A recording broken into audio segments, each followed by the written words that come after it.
आपका हमारे YouTube channel smart agriculture में।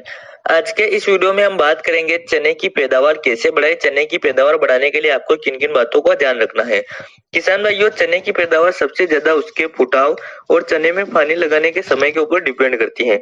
अगर फुटाव ज्यादा होगा तो स्वाभाविक तौर पर चने की पैदावार ज्यादा होगी और चने में ज्यादा फुटाव लाने के लिए सबसे ज्यादा जरूरी है चने में सही समय पर सही तरीके से पानी लगाना, चने में शुरुआत से लेकर अंत तक इल्लियों को कंट्रोल में रखना और चने का पौधा हमेशा हरा भरा और रोग मुक्त होना चाहिए। मतलब कि चने में किसी भी प्रकार का रोग नहीं आना चाहिए, चने में फंगस नहीं लगना चाहिए। तो अब आगे इस वीडियो में हम पूरी डिटेल के साथ बात करेंगे चने की पैदावार बढ़ाने के लिए आपको क्या क्या करना चाहिए। तो किसान भाइयों, इसके लिए आप वीडियो को अंत तक जरूर देखना और आप हमारे चैनल पर नए हो तो चैनल को सब्सक्राइब करके उसके बाद जो घंटे के निशान है उसे जरूर दबा दीजिए।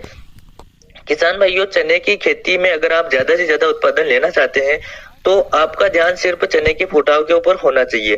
तो ज्यादा फुटाव लाने के लिए सबसे ज्यादा जरूरी है चने में इल्लियों को कंट्रोल करना, क्योंकि चने की इल्लियां जो होती हैं वह शुरुआती स्टेज में चने की शाखाओं को काटती हैं जिससे फुटाव कम होता है और फूल आने के बाद वह फूलों को काटती हैं जिससे गेटे कम बनते हैं। और किसान भाइयों, अगर चने में दाना भराव के समय भी इल्लियां लग जाती हैं तो वह दानों को नुकसान पहुंचाती हैं और गेटे को नीचे काटना शुरू कर देती हैं। तो इसलिए अगर आप ज्यादा पैदावार लेना चाहते हैं तो चने में शुरुआत से लेकर अंत तक इल्लियों को कंट्रोल में रखना बहुत ज्यादा जरूरी है।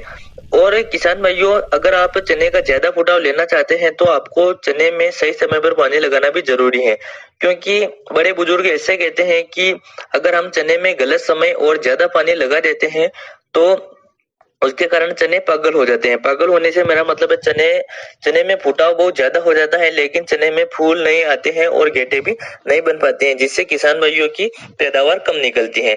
तो आगे इस वीडियो में हम इन दोनों के बारे में बात करेंगे। तो सबसे पहले बात करते हैं चने में इल्लियों को कंट्रोल कैसे करें। तो अगर आप चने में शुरुआत से लेकर अंत तक इल्लियों को कंट्रोल में रखना चाहते हैं तो आपको कम से कम 2 बार चने में इल्लियों का स्प्रे करना जरूरी है।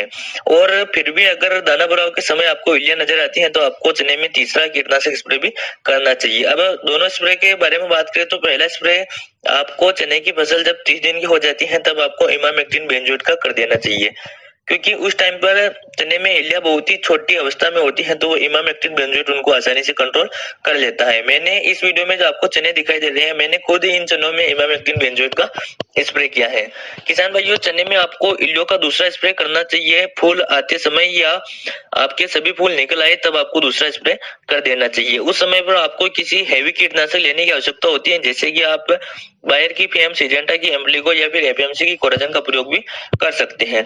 किसान भाइयों, 2 स्प्रे करने के बाद भी अगर आपको दाना भराव के समय चने में इल्लियां नजर आती